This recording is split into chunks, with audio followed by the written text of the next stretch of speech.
Now I'm ready. UFC Vegas 90. It was a card that really It was a card. You're right. Encapsulated our podcast. 3 split decisions in the main card alone. It was an interesting fight night, for sure. Interesting fight night. Some interesting judges' scorecards. Not necessarily wrong judges' scorecards, but they varied a lot.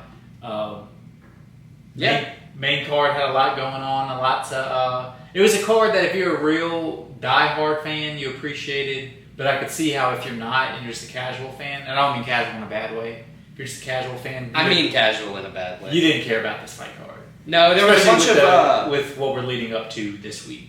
Right, there was a bunch of lesser known names, but UFC 300 is taking a bunch of fighters off the roster, to be able to fight beforehand. So I kind of get what they had to do. They still put 13, 14 fight total card 14, on. 14 fights. It was good. 7 fight prelim. It gave us a lot of what we expected. We had some knockouts, we had a sub, we had a few unanimous decisions before we get to the split decisions of the main card. It was strong. Nora Carnola, she left a mess of Melissa Mullins, stopping her 3 minutes into the second round. She got her by TKO. I mean, that's what everybody wants to see, truthfully. Cesar Almeida was originally supposed to face Josh Fremd, but Fremd was unable to go due to his injury. So then he had about a month, but we saw the mindless Hulk, Dylan Budka. He made his UFC debut on short notice. Mindless Hulk. Right. Isn't the Hulk already mindless? Not anymore. You've seen some recent movies. He's talking now.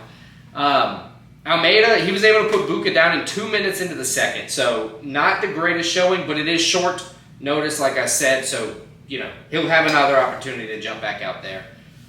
Gene Matsumoto put his undefeated 14-0 record on the line against Dan, the determined Argueta.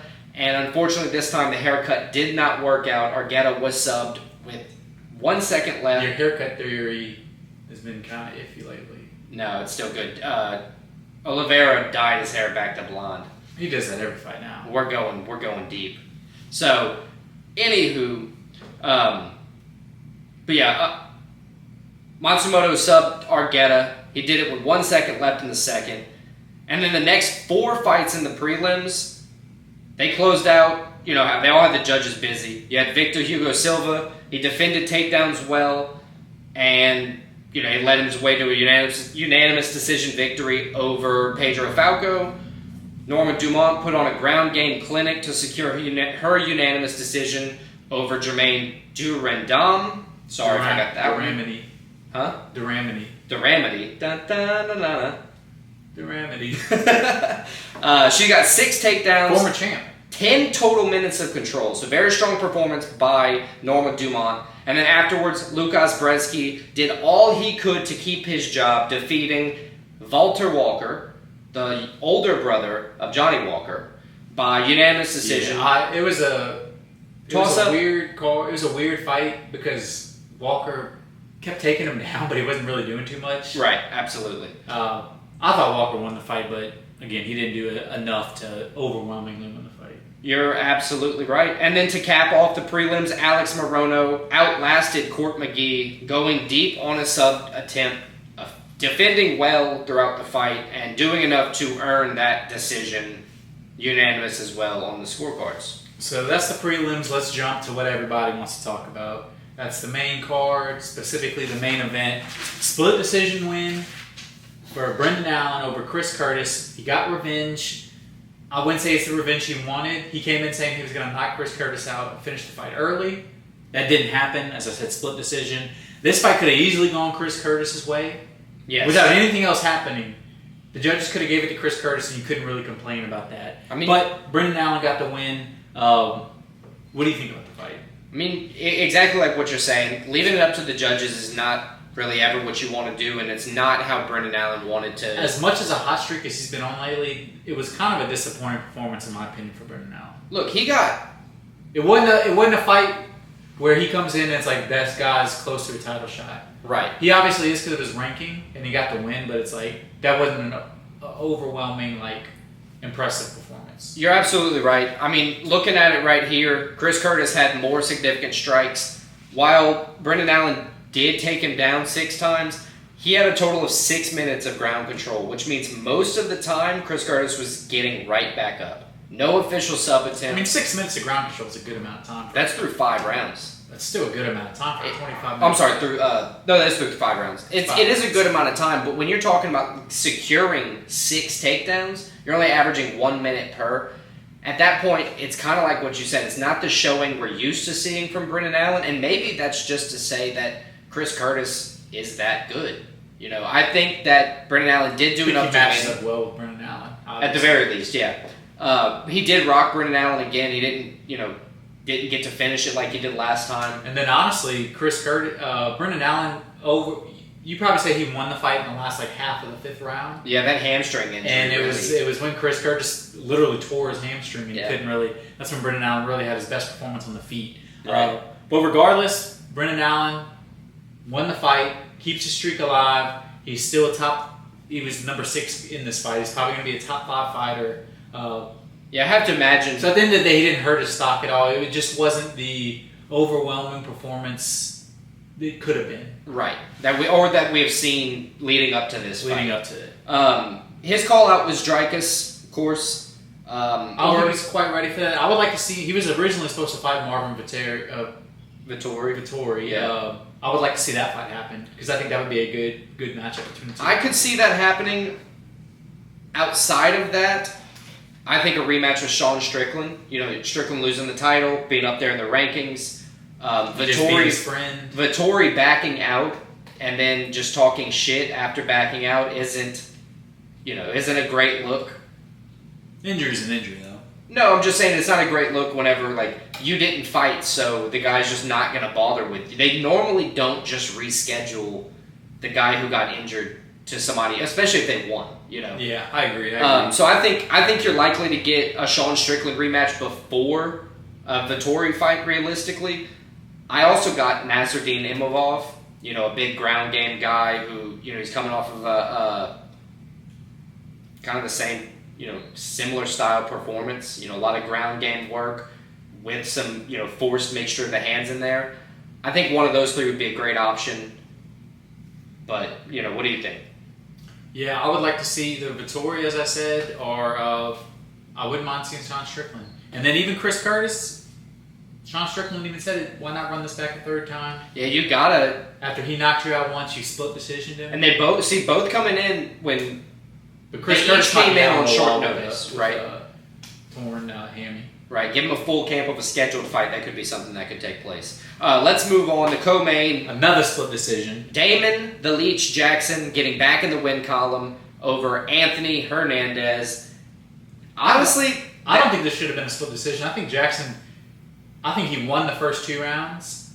I think Hernandez probably won the 3rd round. I mean, giving the Hernandez the one judge 30-27 Hernandez, which is crazy, right? I think if you're going to give anything to Hernandez, it's 29-28, just like Damon won the 2 rounds he won, or the 2 scorecards he won on. I disagree wholeheartedly with the first judge there. But it was a good rebound for the Leech, as you said. It was. Ended his little losing streak, kind of got back in the win column, got some momentum back, and it was one where his striking got better as the fight went on, and he controlled the fight on the ground and on the fence. Right, that's the difference from what we didn't see out of Brendan Allen. We had 3 takedowns from Damon Jackson, 6 minutes of control time. So when he took him down, he held him there, he stayed heavy. Hernandez had trouble getting up at the very least. I know it's a different fight, but that's what we were used to seeing out of Brendan Allen, and that's what we kind of saw out of Damon Jackson. He controlled it on the ground, like you said, and he lived up to his nickname, the Leech, because he was just on him. Yeah, he stayed on him, and like you said, his striking got better as the fight went on. Got dropped in the 3rd round, but he rebounded pretty nice. That's the reason I give the 3rd round probably to Hernandez, because he dropped him, but he still ended up getting another takedown that round. Jackson, that is, the Leech. Yep. But yeah, overall, good performance from the Leech. Honestly, not a bad performance from Hernandez either. But it was both of them came into this desperately needing a win. Yes, definitely. And the Leech is the one that came out with the dub. So, he didn't call anybody out, but he wanted to be more active, right? Yeah, I think at his age, you're a guy, you get back in the win column like that.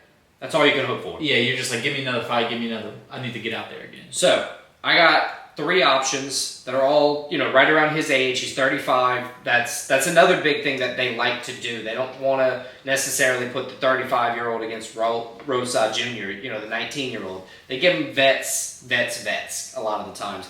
I pick Dan Ige for a rematch. Dan Ige previously beat him, although it's probably a little too soon for a rebound. But, we can see it. Josh Emmett or Giga Chikadze. One of those 3. I think all 3 of those are a little above where he needs to go, honestly. They very well could be, but... Especially Josh Emmett. Josh Emmett is a powerhouse. Completely. He came out and he destroyed Bryce Mitchell. Yeah. But anyway, wrestler versus striker, it would be an interesting showing. I think Damon Jackson might be able to hold on for a little bit longer. I think if you're Damon Jackson, you're the leech, you're taking any fight they offer you, really, at this point, and you're just trying to prove to them, like, I'm here. I'm here. And I'm here to stay. All right. Another split decision.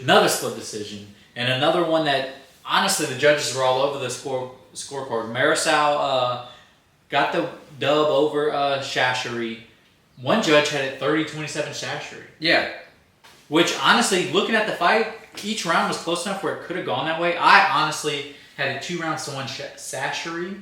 But the way each round was going, it could have gone either way. I don't think Charriere can be that upset with the loss. And looking at the odds pre-fight, it was a very close odds. I think it was -110 plus 110, something like that. It was so close that this is kind of the fight you expected. You expected it to be a close fight. It was 2 competing styles too, because it was obviously Mariscal. His game plan was volume takedown attempts. Right. And Charriere, from the get-go, he showed pretty good takedown defense. Yeah, I mean, he showed he was probably the more comfortable guy, with a pure striking match. Yeah. But because of Mariscal's style, where it's takedown and everything, he had the ugly striking, but it ended up being pretty effective. Yeah, to your credit, Mariscal did only secure 1 out of 8 takedowns. He made the most out of it, making it through most of the round with that one. But to your credit, it was a clash of styles, but they worked well. And it was a back and forth where it was a pretty entertaining fight. It was. Both guys, I don't think, can be disappointed with their performance. Both guys could have realistically won the fight without anything different happening. But Mariscal gets the win. He gets the dub on the scorecards. I don't think you can complain about it. I don't as well. So Mariscal called out Bryce Mitchell. He lost to him in January or June of 2017. I think that would be a good call out. Bryce needs a step down. Not that Mariscal is a step down in competition, but compared to like Josh Emmett, right? Not a top 5, top 10 opponent that you're walking into the fire every day. Bryce Mitchell just got beat twice in a row now, and the most recent one was terrifying. Yeah, where he thanked Josh Emmett for saving his life for not punching him again. Right, it's absolutely crazy. Or Fernando Padilla, maybe Yusuf Zalal. Any one of those 3, outside of Bryce Mitchell being his call-out. Do you like any of those options? Yeah, I like pretty much any of them. I think Mariscal, he's a guy that he's on the up and up. He's in a good camp. I think he fights in the same camp with, I think it was Gaethje. Yeah. So he's a Colorado guy. This was a good win for him. I think the sky's the limit. He has options, and he's a guy that if he gets a couple more wins, he could kind of start sniffing around the rankings. Yeah. I'd say, is Ignacio Bahamondes your favorite fighter on this card? It was my favorite fight to watch, definitely. Okay, yeah, a round 1 head kick knockout over Christos Giagos is definitely what any casual fan or any fan at all wants to see out of a UFC fight. It was a quick start where both guys were just firing too. And it was, if you kind of know what you're watching, it was a little obvious that Giagos was going to do that. He was a little out of control. Bahamondes was a little more measured. It took him probably like a minute to find his range. Once he found his range, it was over. You could see it was about to happen. Yeah. He was so much longer. He knew how to use his jab, knew how to use his kicks, obviously. And, as you said, it ended with a spectacular head kick knockout where he fell back and he hit his head on the fence. He got kicked so hard. Yeah, it was immediate stoppage. He didn't follow up with anything. No follow-up needed. Huge respect there. But yeah, it was a great performance by Bahamondes. I think it was the best performance of the night. Probably through and through, yeah. Definitely.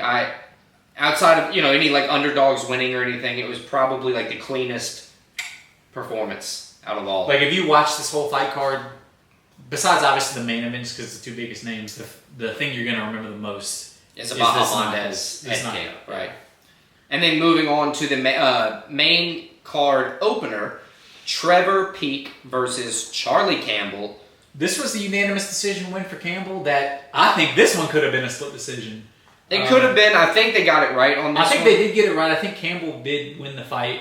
But Peek's got a goddamn chin. Peek's got a chin. And not only is it strong, just charges forward. Not only is it strong, but if you look at him, he's got a massive jaw. Like it is gigantic. I had the scorecard as Campbell winning the first and third round. I think Peek won the second. Probably. But as you said, I mean, he was getting hit. He was just moving forward. He was hitting. I mean, you got to give Campbell credit too. He has a pretty good chin too. Yeah, Campbell came out strong. He was the underdog coming in. He did every single thing he needed to do. Like I said before, when Peek, was able to secure takedowns, he wins. He was able to secure a couple, but Campbell rebounded off of them better than anybody that Peek has fought in the UFC. I agree. It's the way he kind of fought through that adversity that, in my eyes, makes me agree with the unanimous decision for Charlie Campbell. Yeah, overall, just an impressive performance from Campbell. This was a nice win for him. Trevor Peek, you can rebound from this. It wasn't a horrible performance. You can come back, but Campbell, I agree with you. He was could have been a split decision. It was close. I think it was as close as some of the ones that ruled a split decision. Yeah. But I think Campbell was the winner. And his call out was Dave Portnoy, Barstool Sports. He just wants to meet him and talk to him and meet Miss Peaches. So that's his call out. I hope he gets it. Me too.